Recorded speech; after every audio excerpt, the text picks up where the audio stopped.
2026 সালের ইতালির ডিক্রি বা ডিক্রেটো ফ্লুসিরো অধীনে কোন শহরে কতটি নুল্লা ওস্টা কাজের অনুমতিপত্র ইস্যু হয়েছে তার সুনির্দিষ্ট শহরভিত্তিক সিটি ওয়াইজ বা প্রদেশভিত্তিক অফিসিয়াল পরিসংখ্যান বা তালিকা এখনও ইতালি সরকারের স্বরাষ্ট্র মন্ত্রণালয় মিনিস্টেরো ডেল ইন্টারনো চূড়ান্তভাবে প্রকাশ করেনি।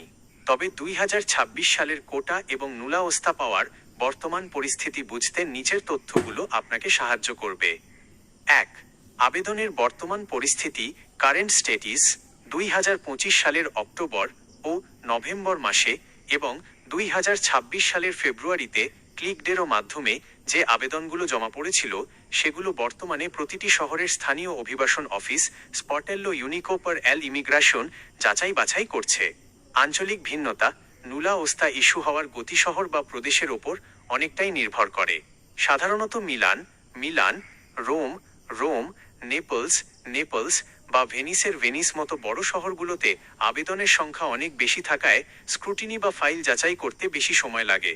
ছোট শহরগুলোর সুবিধা তুলনামূলক ছোট শহর বা কম আবেদন পড়া প্রদেশগুলোতে, যেমন উত্তরের কিছু ছোট প্রদেশ বা দক্ষিণের কৃষিপ্রধান অঞ্চল, কাজ দ্রুত এগোয় এবং সেখানকার নুলা ওস্তা আগে ইস্যু হওয়া শুরু হয়।